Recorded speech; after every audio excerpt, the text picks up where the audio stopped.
But I think the main things is at the end of the day, volleyball is volleyball. It's in the same 9x9 court, and the rules are the same. So we. Is that on the back of your shirt? Yeah, it's on the back of the shirt. You did. A little free shout out for you. And it doesn't matter who's on the other side of the net. You need to still execute to the best of your ability if you want a chance to win. That is right, Brett Walsh. Welcome back, ladies and gentlemen, to the 9x9's coverage of the 2024 Paris Olympic Volleyball Tournaments. This is the 81 square meters of the best volleyball coverage on the internet. It is day 4. It is Tuesday, July 30th. My name is Rob St. Clair, live from Chicago. That is Everett Delorme, live from Toronto. Both of our teams played today, Everett, and I'm sure the people are very excited to hear what we have to say about both of our teams' performances. We're getting some data here. We are almost at the exact midway point of pool play. 8 out of the 12 men's teams have now played 2 matches, and we're starting to get to know. We actually have some teams that are mathematically qualified for the quarterfinals already. And emotionally out. And we have a couple teams that are not mathematically eliminated, but emotionally it feels like they are. Yeah, like it's the type of thing where, like, you know, your girlfriend's going to break up with you, and maybe a last minute of like explaining or like, you know, groveling or something can like make it up, but like, you know, it's coming. And you just got to go through with it. That's like maybe you can end with a win with a little bit of, you know, just to break it off. But yeah, let's. Well, that sounds depressing, and we can get to that being depressed later on in the show. Yeah, we'll close the show with the depresso. We will. We're gonna go chronologically though, like we always do, and we're gonna start with the game that neither you or I watched live because there was no point. I appreciate Italy for 3-donging Egypt and allowing Everett and I both to sleep through this game. Mm-hmm. And it was not close, 15, 16, 20. And Italy is the first team mathematically qualified for the quarterfinals. One thing to note, Yuri Romano had a good game once again. He's continuing his good momentum. That's Roma, good. yes. Roma, yes, exactly. Another question, Rob, what do you feel about these jerseys? How do you feel about these jerseys? I completely do not understand them. You are the Azzurri. Your identity as Italy is quite clear. You have a dark blue jersey, a bright blue jersey, and a white jersey. What the hell is this gray? Where did it come from, and why is it there? It makes no sense. However, I kind of like it. Like, so I don't hate the look. I hate the and within the why context. It doesn't make sense. Like, yeah. Once again, it doesn't make sense. The coconut tree context. I love the design of it, and I think it would be cool for like maybe like a pro team during Vienna, or like maybe as like a third jersey during Vienna. I wouldn't hate it like that. But at the Olympic Games, it's like when basketball teams screw around with their jerseys in the NBA Finals, like the Celtics wearing black this year in the NBA Finals. Like, don't do that. No. Wear your look. It's the Olympic Games. 100%. Yeah, I like. And Gianelli with like the navy blue short sleeve underneath the gray is bad. That's bad. Come on, Herrera. You can afford to sponsor your guy with an undershirt that matches the jersey. Come on, figure it out.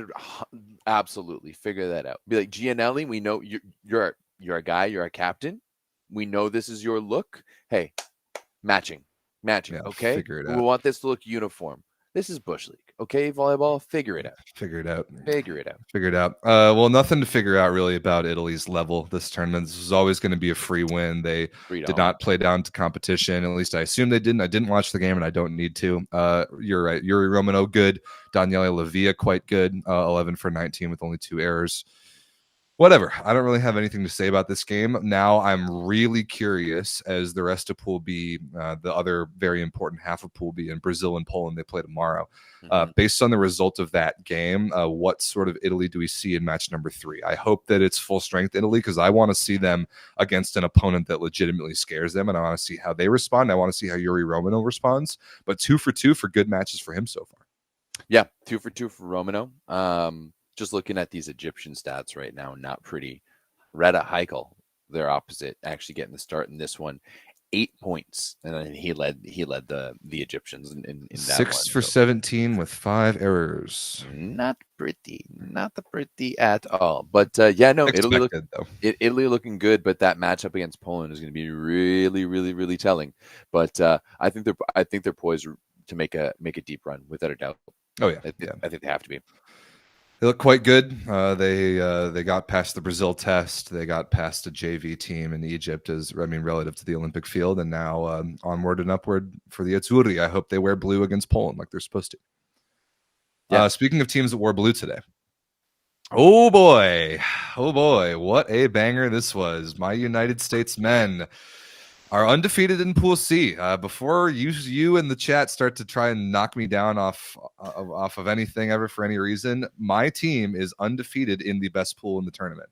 A 5-set win over Germany. We went up 2-0. We actually bullied them so hard in set number 2 that they made some pretty significant changes, namely bringing in Johannes Thiele into set, and then Germany looked pretty damn good after that. They brought it to 5, and the unlikely hero, or the unlikely heroes, I'll make it plural, is the 2 American middle blockers from the baseline. Max Holt and Taylor Averill with 6 aces combined, and Max Holt with a 5-0 run in the 5th that really won us the match. Yeah, the Daddy Gang really showed up. Hell yeah. As you said, Taylor Averill, 4 aces, Max Holt, those 2 back-to-back pinners, just absolutely sniping out there, really turn the tides or help the momentum come back in your guys' favor in that 5th set. I think there's a lot of positives to take from this American performance. First off, the domination in the first 2 sets was palpable. Like, Micah was in his bag. Like, you guys were moving and grooving, and it was happening. A lot of avenues were open for your hitters. But then things did change in sets 3 and 4. Like you said, Thiele came in, and I know just how much Thiele can put a team on skates. When he comes in off the bench, he has one of those releases that he holds the ball just a touch longer in his hands, and it just fakes everyone out, and it just provides one-on-ones everywhere. Maurice Karliczek was really one of the big recipients. So was Anton Brema. Brema down in the middle was awesome, looking lethal. But USA came to play too. I thought, once again, I think that Taylor Averill has been the most consistent American player through the first 2 games. I think that he has shown up to play, and I absolutely love that for him. Like, the fact that he's out there and he's getting to start and he's being as impactful as he has been incredible. It was, I would say, a pretty good USA win today. I think they got a little bit lucky with the way that Max Holt was at the end of that game, but all in all, it was a pretty good USA win. Yeah, so I knew. I mean, everyone in the Discord was giving me a real hard time about as Germany started to flip the script in sets 3 and 4, like how I was thinking and feeling. And I mean, I'm a sports fan. We've all been there before. We were up 2-0, and the other team started to push us back. I was losing my mind at 6 a.m, sitting here in this very chair. I mean, that's sports, man. It's the Olympic Games. Like, this is the big stage, and this is big drama, and I have stake in the game, and I was feeling it. I was going through it on both ends. We looked awesome in 2 sets, and I was like, man, am I going to be able to go back to sleep after this? But when we were up big in the second, we were up 17-10, and Johannes Thiele came in. I'm like, God damn it, there's no way we're winning this in 3. There is no way. This little kid is going to come in. And I shouldn't call him a kid. Johannes Thiele, I mean, I was surprised that he didn't start the very beginning of the tournament. Germany went 7-0 in Olympic qualifiers in one of the great upsets of all time, with him starting every single game. I was very surprised that Winiarski went away from that. And now after the performance they put up today, there's no way they can go back to Kampa. No chance. We always do this. It just kind of seems like people forget about Johannes Thiele, and then everyone's just like, ooh, Kampa. Oh, wait. And I mean, I do understand. Kampa has an aura about him. Like, he's a dude. There's that one clip of us in Ottawa. What was it, the first year, the second year? Yeah, like, the first year. I remember that. Like, Kampa's a dude. Like, he's a dude. I'm sure if you're a woman and you're around Kampa, like, you feel it in your ovaries type of thing. Just like he's so good. He's he's just a very good looking man, and he's just very suave. But But yeah, Tila has like, that team in his hands, and but he he has to always, be. yeah, like I really don't understand it. Once again, he was the guy that got you there, and he was the guy that got you here again. So Germany, to me, Germany is a very legitimately good team, and they did a lot of things today that I was really impressed by. That wasn't just feeding Grozer the ball like they kind Bro, of you did guys are the back same in the team. fall. You guys are Sort this of. in a lot of ways, yes. Like you've got pretty good setters. You're strong down the middle. Obviously, you guys have a better setter than them. You're strong down the middle, and you've got a good compartment of left sides, and you've got an old aging opposite who's good in the first set and declines after that. That was very much the case for Matt Anderson today. I mean, the way that he played through the first set and a half, I was like, oh man, yeah, we've got. I was this. like, yo, Matt Anderson's back. This is Zepchev. Sorry, there's the Zero Bank Matt Anderson. This is the Matt Anderson we know and love. And that was what I was waiting to see, and then we kind of fell back into that same concern that I've had, where it wasn't aggressive enough, it wasn't terminal enough, and he would just take a 80% pace swing off the top of the hands and get slowed down, and they would run it back down our throats. I mean, Germany's blocking, I think the level of blocking in sets 3 and 4 completely changed, because their attackers were completely shredding all of our blockers in all positions. We could not get a positive block touch anywhere. It was driving me insane. Like, Moritz Reicher didn't swing downwards a single time in the second half of that match. He was swinging for the back row of the arena and was extremely effective in doing so. And then Moritz Karlitzek, like, I don't know where he learned how to play that consistently. I don't think we put enough pressure on him in the reception game, but on offense, he was absolutely unstoppable. And we couldn't figure out the angles on how to slow him down at all. And then on the other side, every swing that Matt Anderson took, like, basically produced a free ball for Germany, and that was definitely concerning. But and Anton Brema started to run circles around both of our middle blockers. Didn't like that either. I don't know if he was necessarily running circles around both your middle blockers, because it didn't seem like there wasn't a block presence. Like, he wasn't getting 1-on-0s all the time, but he wasn't challenged, and then he got one-on-one block against Averill late in the fourth, and I was like, oh no, we're in actual trouble here. Yeah, two things for me. I think that really USA took their foot off the gas in sets 3 and 4, and I do partially think that's because of the stress that they were under in their defensive game once Tila came on. That everything was different, and now. This is Rob. This is going to be the part that you won't like, because I'm going to bring up something that I know you won't like. Now, at the beginning of this summer, the U.S. was the first team to announce their roster for this Olympic Games, right? At the time, and I fully agreed with you on this, you said that it was a good idea because then you had like the defined roles of this team. Given how the rest of the summer went and how things are going now, do you wish that John Speraw had maybe waited and watched and felt things out to have announced that roster? Because you can't deny that having someone on the bench in the opposite position would be really, really nice right now, right? You can't deny that being able. Now, I am not at all suggesting that Matt Anderson should start on the bench, and I'm not at all suggesting that Anderson should finish on the bench. But as we've both seen now, his output in the first set is much different than his output at the end of the game, right? 6 points in the first set of 14 total.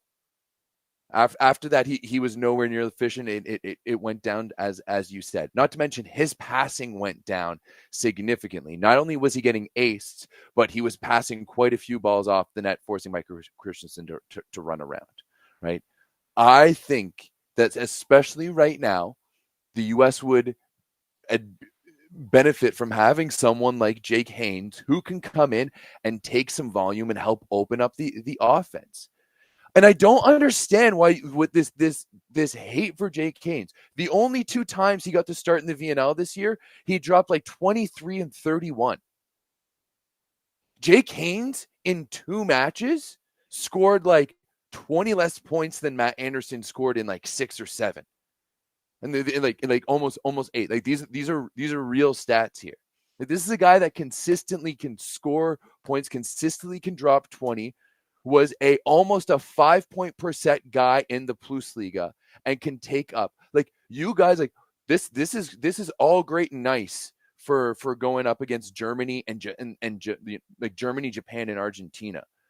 But once you come up against Poland or France or Italy, and you think, okay, I'm going to no, stop but no, here. but no, but no, but listen, you're done. Yes, you're done yes, with this. Yes, take. I think You're Jake Haynes can come in. I think Jake Haynes can come in, put some points on the board. Ridiculous No.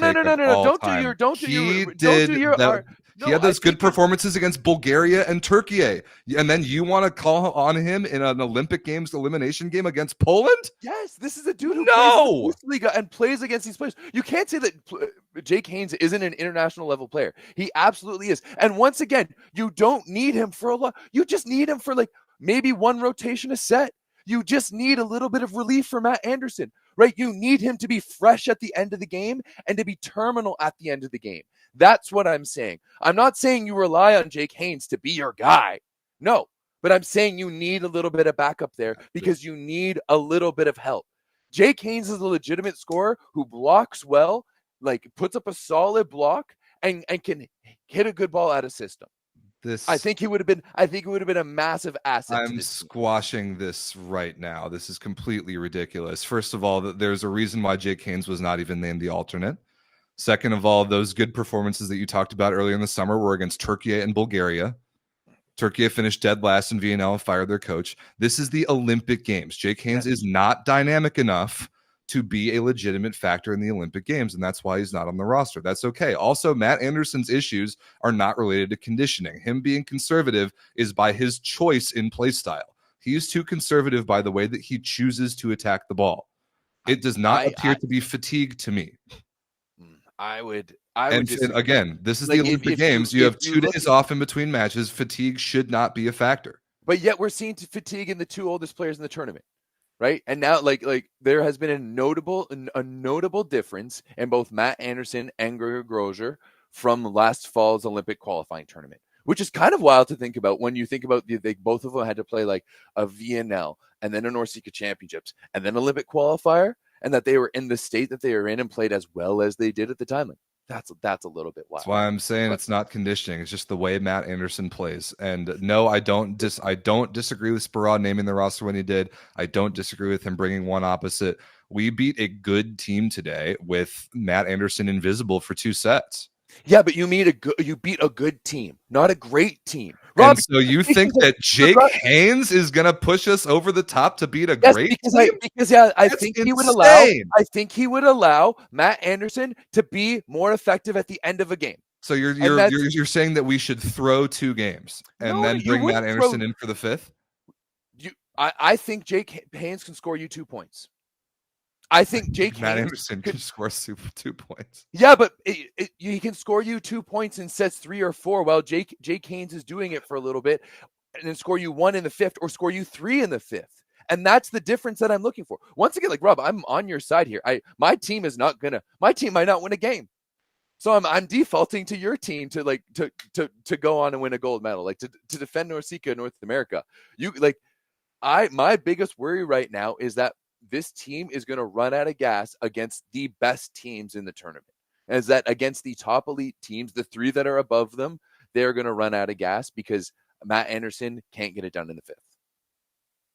Again, I really don't think it's fatigue. I think it's play style choice. And that's I've complained about this for Matt Anderson. I've pointed it out as a potential weakness. And so far in the Olympics, it has shown up as a potential weakness. He is too conservative, especially out of system. He hits 80% speed shots off the top of the block and gets slowed down, which is why in the 5th set today, he wasn't the guy who we were going to. And that both of those 2 guys, one in particular, were TJ DeFalco and even more so Aaron Russell.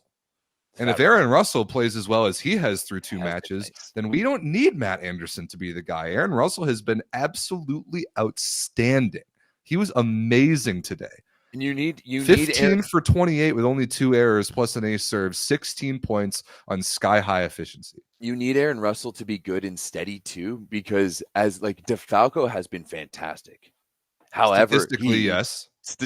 Exactly. Statistically, DeFalco has been fantastic. And highlights wise, he has been outstanding, right? the dude is like a walking fucking highlight reel. It's so fun to watch him. Awesome. But there was tense moments there at the end of the fourth and beginning of the fifth when it looked like DeFalco was breaking down a little bit. And Emotionally, yes, that's true. Which he has been known to do. I mean, it is part of it's as soon as you put on that Resovia jersey, it just kind of like seeps into you, and it kind of gets into you. But Fat Ron is going to have to be so good and just emotionally steady for this team, right? Well, Like, mission accomplished so far. He has been that. He's been all that and more through 2 matches against 2 good teams.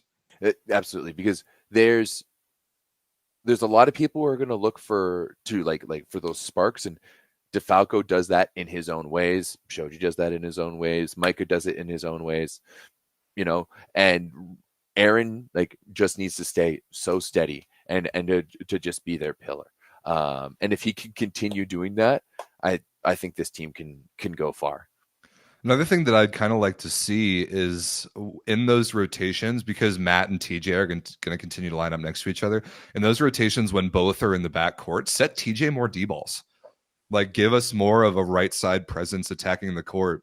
I think TJ had 1 today that I can remember, and he killed it cross court out of the back row on the right side. But I want to use those rotations when you have Matt receiving and hitting Bick, which he's very good at and is threatening, to get TJ one-on-ones, because that's not a place where blockers are going to be leaning, particularly against Japan in our next match. I think that's an excellent matchup to use. I really want to see TJ start to get a little bit of a rhythm and get some comfort on the right side, because who knows, we might need him there down the line. And just in those rotations, it's something that's valuable to us because of the versatility of Matt Anderson.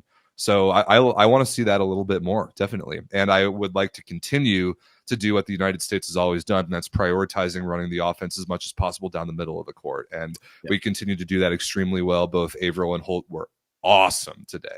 Awesome. And the Bick was a presence. So I'm very happy with that part of the offense. And the left side, too. I thought our left side offense was pretty good. Russell pretty in particular. Good. I think it was fantastic. Yep. I do think that, I don't know if Micah got rattled in the third when Tila came on, but all of a sudden his location and his timing and his rhythm with his hitters went off.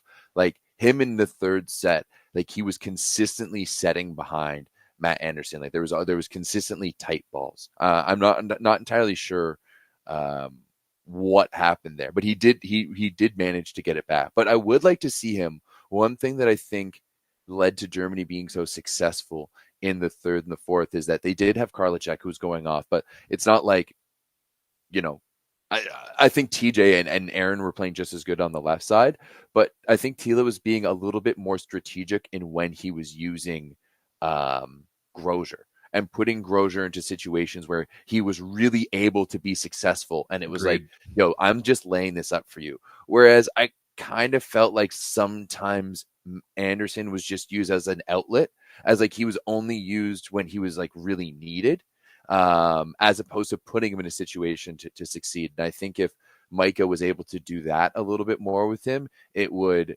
up his efficiency and help him out a little bit more.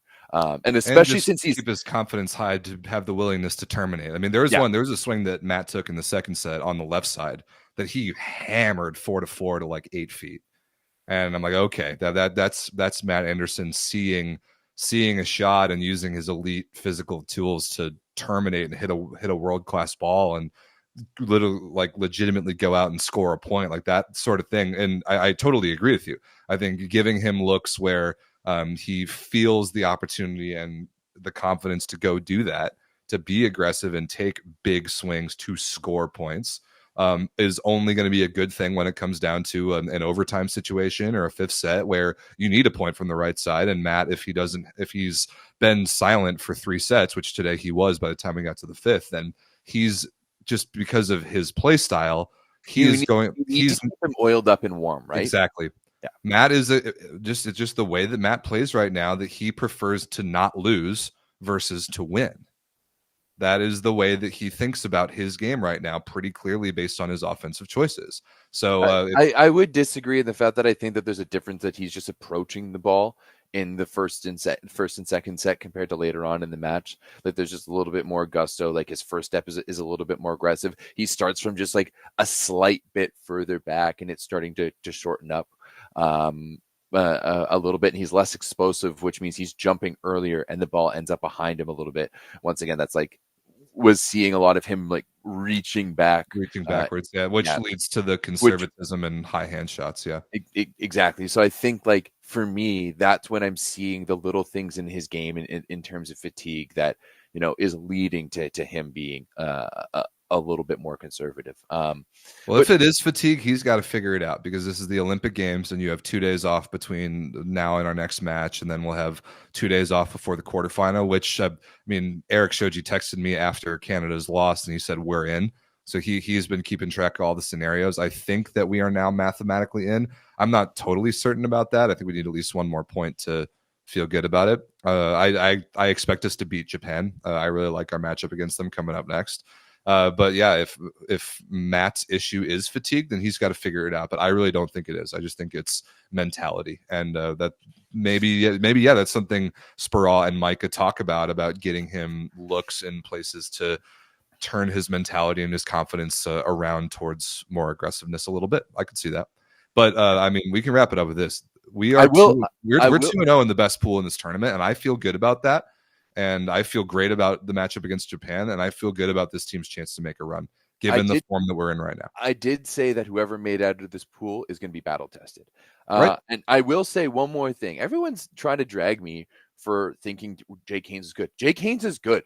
I have watched Jake Haynes now score 20-plus points at every level he's played at. It doesn't matter where he's got it done. I think he's a very serviceable player. I would take Jake Haynes any day over Gabby Garcia Fernandez.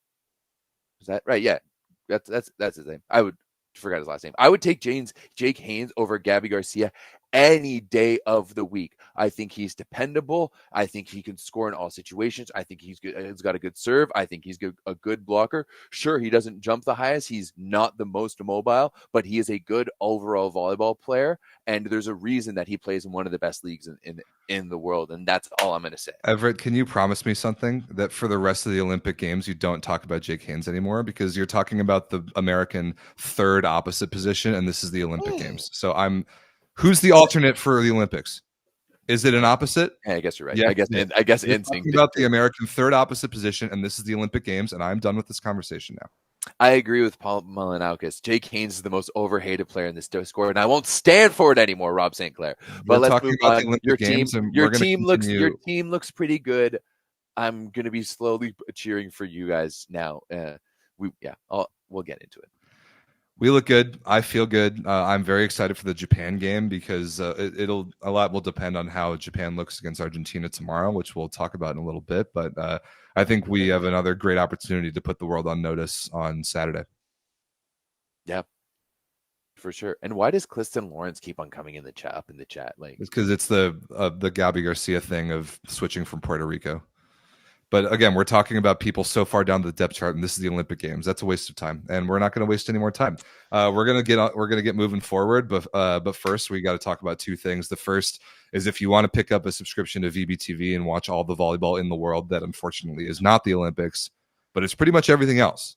If you want to watch everything else, especially when the club season rolls around, we have a direct link in our YouTube video description, and it's in the podcast audio description.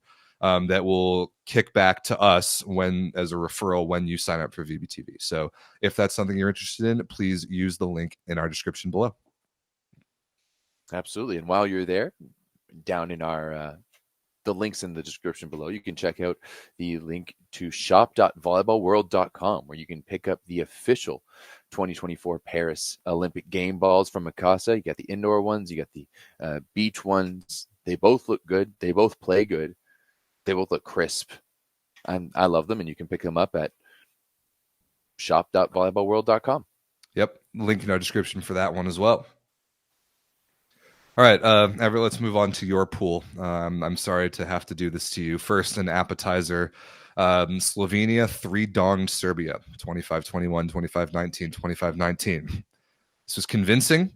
Slovenia is very good. And I am very curious to see how they hold up against France in a couple days. But Slovenia is extremely good. They have 6 points, and they are qualified for the quarterfinals in their first Olympics ever. Honestly, yeah, Slovenia is really good.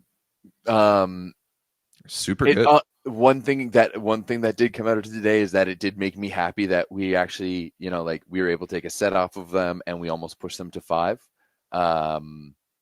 Because they throttled Serbia today.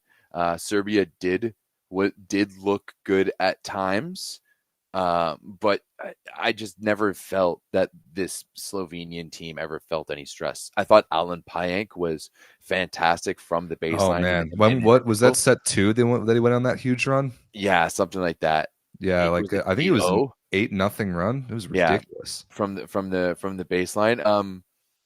Yeah, dude, this Slovenian team knows how to get the job done. This is a team that is really good and plays together really, really well. Tonček Stern is him. He was 22 automatic. For 34 once again, and he broke his finger the other day playing against Canada.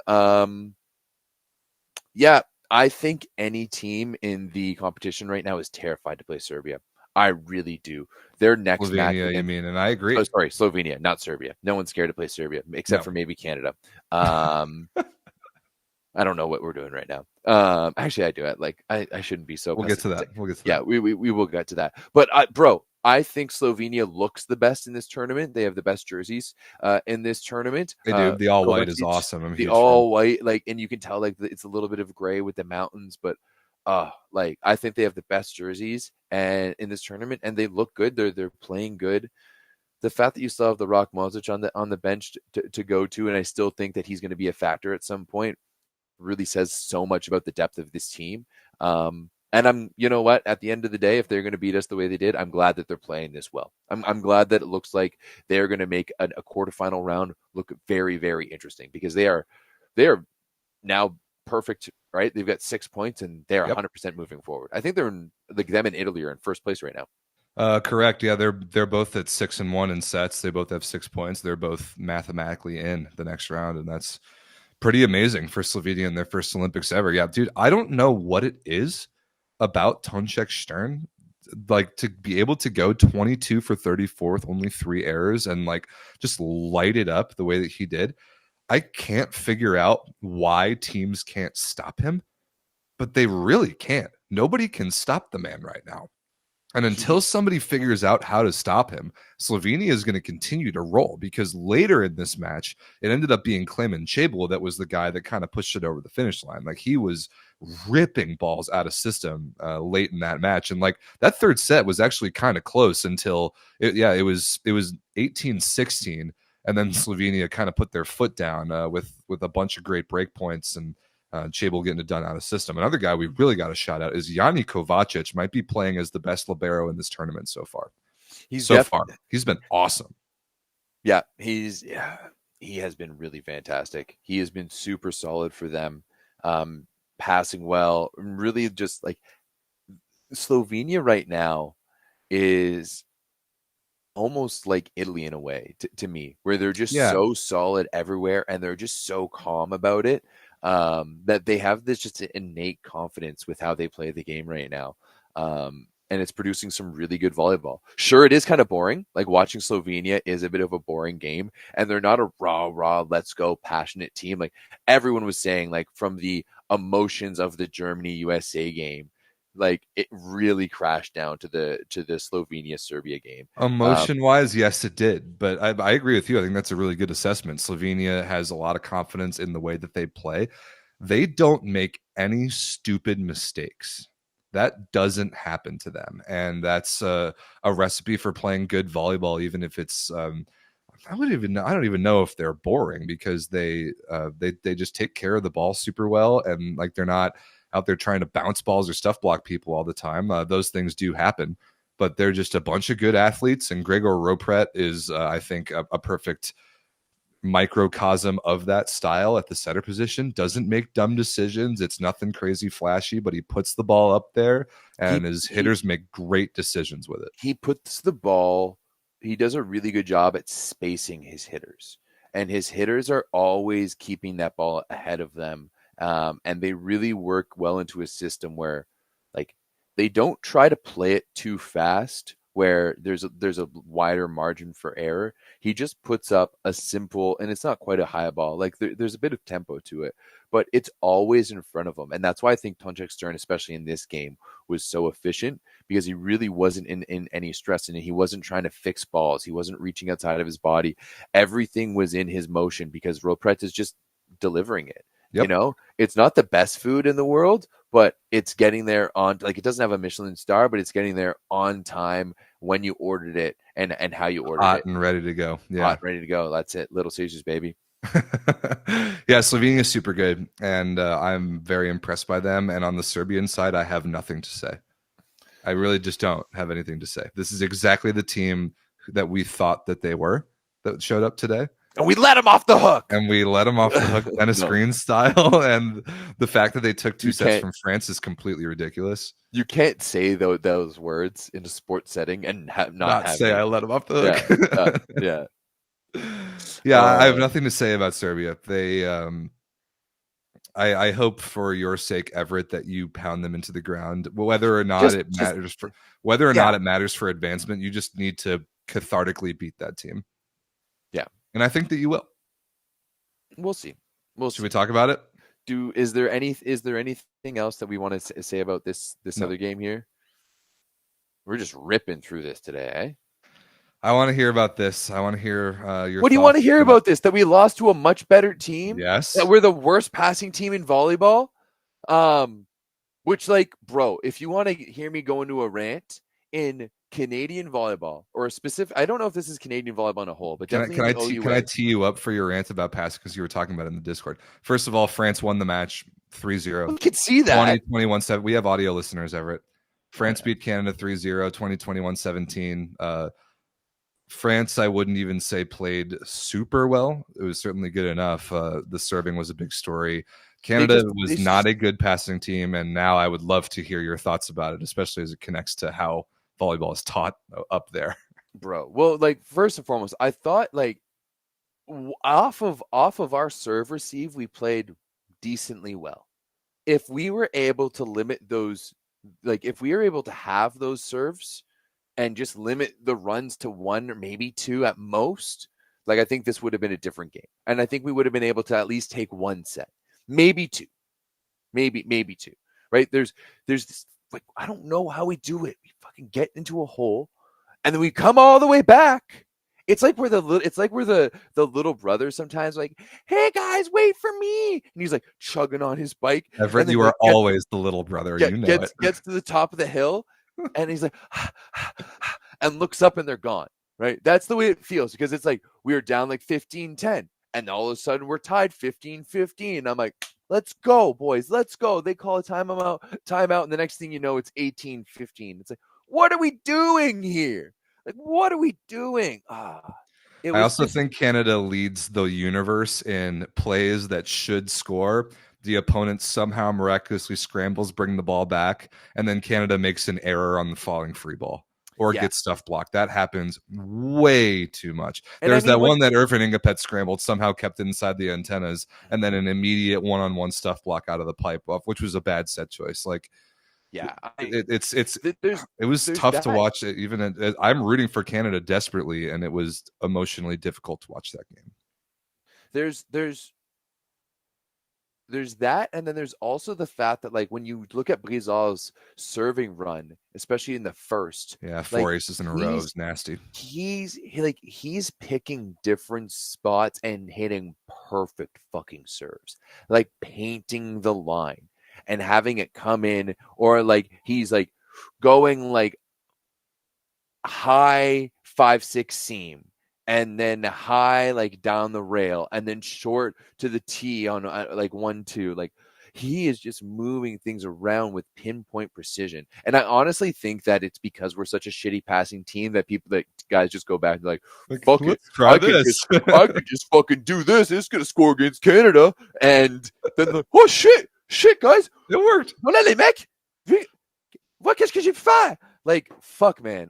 It was so frustrating because then we go off and like we get a good dig. Like Justin Louis was kind of dynamic in defense today. We slow down a good block. We converted on defense. We get a good out of system play. Like we play the game well. We just can't pass the damn ball. And like, bro, going into my other rant that I was wanted earlier, for a long time now, for at least a decade, the OVA has been doing this fucking bullshit. We're like, oh yeah, you can't use your hands to fucking pass until 16U. If you try to take, this is the fucking bullshit we put up with in Canada. Oh yeah, you can't pass with your hands. You have to use your platform. So now we just have a generation of guys who can't fucking pass at all. What? It is absolutely brutal. I like the fact that we don't allow having a libero into 16U. Like that to me is good. But like, Jesus, I like, and this is a pandemic across Canada in volleyball terms because it happens on our women's national team too. What's the big thing we talk about? Alexa Gray, fantastic scorer, terrible passer. How did we lose this year to the Netherlands? Oh, we just passed terribly and then we couldn't do anything. Why can't we learn how to pass the damn ball, or at least just not be terrible at it, right? If we're just like, we're such a good out of system team, how can we just not learn how to pass the damn ball? I cannot wrap my mind around not allowing your juniors players to hand pass. I cannot wrap my mind around that. There is literally no advantage to doing that. It is. What are we doing up north there? Yeah. Canadians in the chat, if you are from Ontario and please tell me, I know it's still happening. Dude, we make so many stupid decisions down at the younger age groups. And I'm also Canada's king at this. I also grew up in a generation of soccer players where for a while we took away the goal because we didn't have enough ball control. So instead of kicking a ball into a goal, we would fucking control it in an end zone area, right? Look at that. No one from my generation is on the national team now because we all sucked. And it was all the younger guys who came in. Canada is the fucking king at being let's all those really good guys at the sports that we like. You know what they do? Yeah, fuck just that. Not do that. We're not going to do any of that. Throw that out the window. Yeah, we're just going to develop on our own. Oh no, the person are they a really good coach in the country? No, they're just someone we picked. Oh my goodness. I'm sorry that's the case up there because that's completely. Played club in Alberta and no hand passing until 16U. No, there is no premise for that. There's no premise for that whatsoever. That makes no sense. It's in the sort of the same vein as my take about NCAA women's substitutions not creating international level players. But this is way worse. Yeah. And then Volleyball Canada, look at this. Look at the way that your national team is getting beaten this Olympic Games and fix that across the board. Not only Olympic Games, we've had the data of VNL for the past 3 years. Beandog's been posting it every VNL since 2021 in the goddamn Discord. Every year it comes up that Canada's the worst passing team. And this isn't revolutionary data, right? It's not like the national team doesn't have access to this. So... Oh man. So the thing about this match too is that I'm not even sure France played that well on offense. No, obviously their serving was terrific. 9 aces to 14 errors. That run by Brizard in the first was just devastating. And they served the ball great. I thought their block defense was super duper good. I truly don't understand why after what we saw against Serbia the other day, they left Trevor Clevenot on the bench. That's wild to me. That makes no sense at all. Wild. By far your best and most important player off the bench, and he won an Olympic gold for you 3 years ago. Well, not for you, for France, not for Gianni. Stooge. Yeah, so France, you got to fix that. But the way that France was playing made me feel like they had been beatable today. Had Canada figured it out a little bit, and then it just completely got away from them and slipped away in set 3. If we could just pass the ball, we'd be fine. That's all. Yeah, so how many attempts combined did the middle attackers get? Because it was not a good number. 6. 6 attempts in 3 sets and 0 points. 0 kills for the middles. Van Berkel 0 for 4 with 2 errors. McCarthy 0 for 2 with 1 error. If those stats are correct, I mean, that's all you need to look at right there. That doesn't feel right to me. No, it doesn't feel right to me. Although these stats are horrendous. They're bad. Horrendous. They're bad across the board. There's so many different stats in different places scattered on the internet for the Olympics, and all of them suck. Why don't we have Volley Station for this? Please figure it out. But yeah, this sucked, Everett, and I'm sorry for Team Canada. And as we look, I'm not. No. But don't be sorry. We put ourselves in this place. True. Right? Yeah, like it's not like we got fucked over. Although, what the fuck happened in the third set? Yeah, I don't know. What that was the worst call I have ever seen. Walsh gets a comm block 1-on-1 on Ingapeth, and they call it down on Canada's side when it was clearly on their side. Like, what was going on with that? Yeah, and is that not something that you can review? That was like blatantly just not right. No, like, yeah, I don't really know. I don't really know. But I'm not at all saying here that, like, you know, the refs were rigged. You know, it was just that, like, the serve clock was a lot shorter when Canada was serving. And then, you know, like, the hand calls on us were just like terrible. I don't know, phantom net calls all over the place on Stephen Marr. Like, no, obviously, we played so far. We've played 2 better teams, and we've lost to 2 better teams. I just really hope we don't lose to Serbia. Yeah, so it might not end up mattering for the purposes of the standings. And I don't have the full graphics yet on standings because Brazil hasn't played their second match yet. But Canada's basically only chance at this point is for Brazil to get 3-donged by Poland. If Brazil takes a set against Poland, and this assumes, by the way, that Canada beats Serbia 3-0, because you must do that to have any chance mathematically. So let's say Canada is able to do that, beat Serbia 3-0, which I certainly hope they do, just for emotion's sake. If Brazil loses 3-0 tomorrow to Poland, then you've still got a chance. You've still got a chance technically. It's not a great one. There's a chance. Not a great one. Yeah, but then, like, even if we do, we're going to be matched up with like Poland or Italy in the first round, in the quarterfinals. So, but you know what? Once again, the fact that we've made it here is a win in itself. Obviously, now that we're here, I'm greedy and I want more. But, like, hey, let's keep in mind that pretty much this entire team can be back in 2028, baby. So this is just on the gravy train. Yeah, I hope, whether it's the end of the tournament or not, I very much hope that you kill Serbia in a couple of days. Yeah. We'll see. If not, our girls will do it on the beach. Joe, it is gin. But do what you got to do. Let's take a look at what we got coming up tomorrow, because there are 3 majorly important matches and then 1 absolute snoozer. And it's important, I'll point it out right now, that our schedule tomorrow is that we are going to do the post-game show after match number 3. Yes. So Europeans, you're going to have more time. Fake Japanese fans in the Philippines, it'll be at a better time for you guys as well. Oh no, wait, it'll be more in the middle of the night. That might be worse for them, but maybe better for us. Yeah, especially depending on how Japan versus Argentina goes. So yeah, tomorrow the match number 1 at 9 a.m. local is Poland versus Brazil on the men's side. That is overwhelmingly important. Spicy. Brazil needs a point to keep their tournament alive, and if they don't get one, they very well may be screwed. We'll see.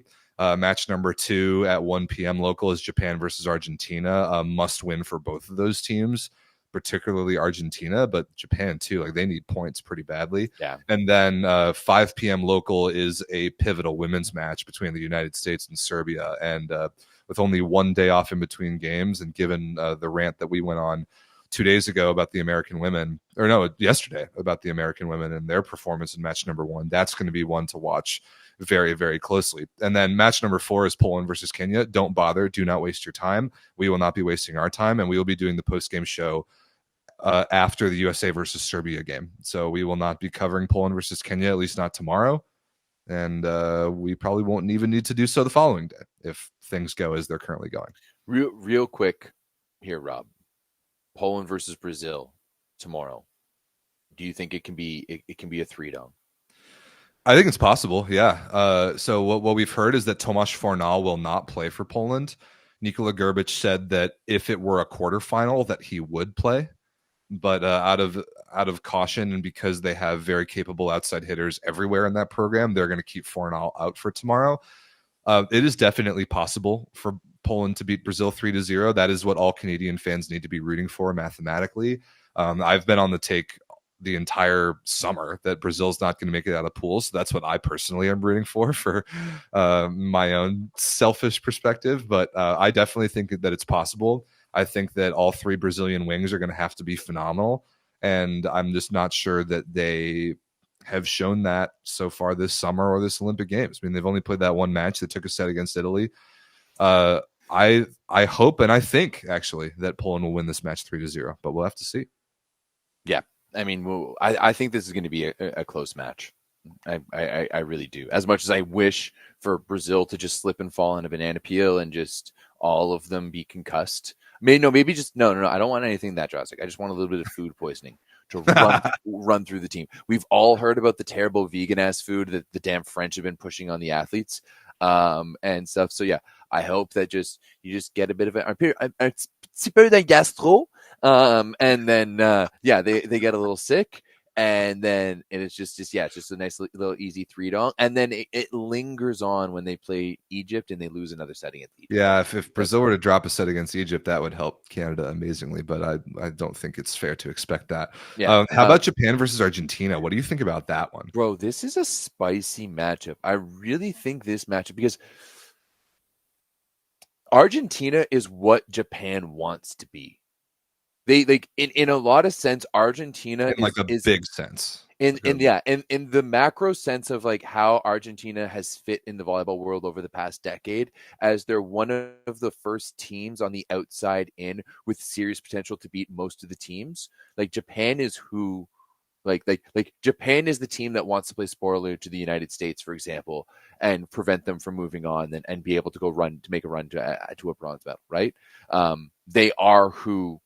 Like Argentina is who they want to be. So I think this one is really massive, but also too, like, if Japan doesn't get this one done, if they're not able to get 3 points out of this one, they're taking on the United States. And it at that point, you've only got 3 points. The US, like they don't match up well against the US. What is going to happen in that situation? I think Argentina, just like we saw in Ottawa, will play terrible against the U.S. and then bounce back nicely. So I think that this is a bounce back game for both of these teams. Same, man. And it's really going to come down. I mean, all of our weebs in like Pasay City and all of these great spots are really going to think that Japan is going to be untouchable here. But like, Argentina won a bronze medal at the last Olympics with a lot of this same team. They have that ability to do that. And also Japan doesn't really match up well against skilled teams.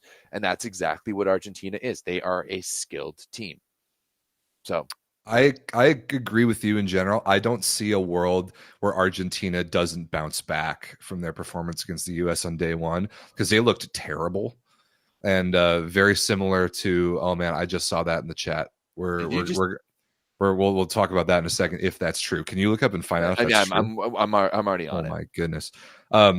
Argentina being so bad against the US on day one, and like with that bronze medal experience and with the ability to find that spark, kind of like we saw earlier in the summer, like you said, Everett, where we smoked them 3-0, then they bounced back and played the best match that they might have played all VNL and beating Canada.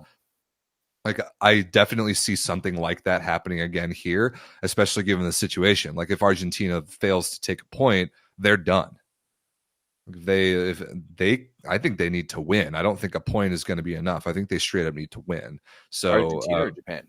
Well, Argentina in particular, but both more so. Like Japan doesn't want to be like playing the math on day 3 of like trying to take third and win some tiebreakers, especially when they have to play the United States. So I think this is early on one of the most important matches of the Olympic Games, Japan versus Argentina. Yeah. And This is a one of the most crucial episodes for sure. And then as we shift gears into previewing match number 3, the United States women versus Serbia, the message that we just got in the chat that we're trying to confirm if this is true or not is that Where are you guys seeing this shit? Micah Hancock is replacing Lauren Carlini as the second setter on the U.S. women's team. Apparently, you guys. Someone said they saw it on Volleyball World. I'm on their Instagram and I've been on their Twitter. And I'm looking at the website. I'm looking at the roster on the website right now. Oh man, the website does in fact list Hancock as active and Carlini as the reserve. Shit, that is crazy. Okay. Wow, that is a drastic move. Well, I like that. I like it too. We needed a drastic move. We were asking for a drastic move. Wow. You put on a clickbait ass title looking for a drastic move. It worked well. It worked. I will have you guys know that if ever in the history of Volleyball Source you've seen a clickbait title, it is always Mr. Rob St. Clair.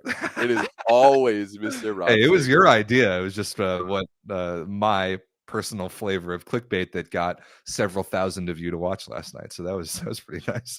That is a seriously drastic move, switching setters, and I don't think you make that move if you're not planning to use Micah Hancock. No, I think you especially want her coming in off the bench. Like that 6-2 sub now becomes way more lethal if you have Hancock coming back in and you let her just uncork her to serve. Well, that's exactly the thing. Is Karch going to allow her to spin serve?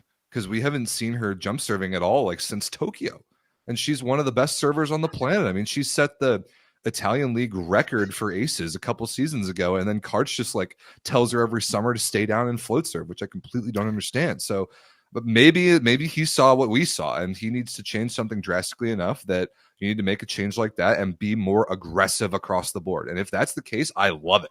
We need to be more aggressive across the board. And you need to be. I think the U.S. needs to be more aggressive across the board too in this matchup, because I think they need to be able to match the aggressive style that Serbia plays. And now I think that in both the cases for both of these teams, it's kind of best case, worst case scenario. That I think the matchups, if USA can play their all-consuming team style, system-based game to a T, where they're able to spread out the offense, shut down Boskovic with their block and defense game and keep on their pressure, I think the USA has a really good shot in this one.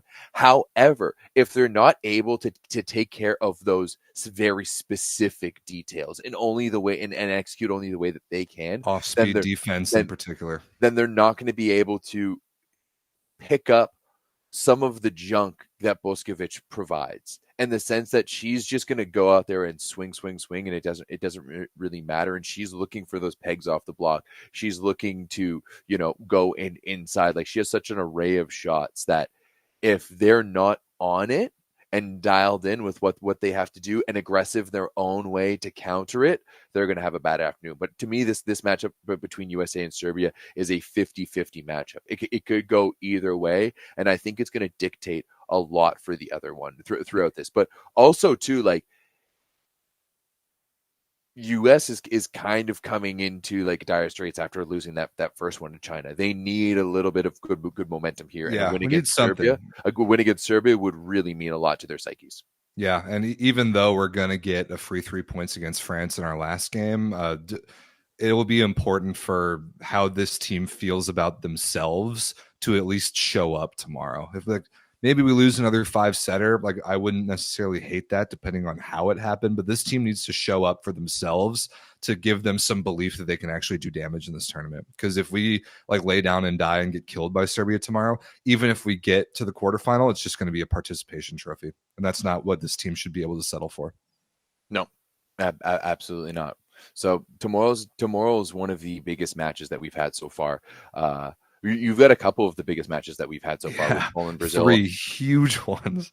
3 huge ones with games defining results in each of those pools. So yeah, tomorrow's going to be a big one. I'm going to go check out some jazz music right now. Ooh, very nice. At a place called Jazz Bistro here in Toronto. So I love jazz. I played did you know that I was in the top jazz band at Purdue? Yeah, I played a lot of jazz in my day. I'm a big fan. I'm sure you did. I'm sure you did. I went on dates. That's right. I'm sorry. That one was just sitting there. But that was funny. yeah, and then I'm gonna go to bed early so I can get up early and then watch 3 of those games. So remember that I'll put up the schedule one more time. Our schedule for tomorrow is that we will be doing the post-game show after match number 3. After USA Serbia women, it will be earlier than we've done it so far, and probably the earliest we do it, at least until like the medal rounds. But get ready for that. For you Europeans will certainly appreciate it. It'll probably be in the ballpark of like 7:30 p.m. CET, like 7:30 in Europe, probably. I have no idea. Like probably in the 1:30 p.m. ballpark Eastern. Yeah, sure. So just be ready for us to go live tomorrow for the post game, like earlier than we have so far. Yeah. And then don't bother watching Poland versus Kenya. Go outside, enjoy summer. Don't waste your time.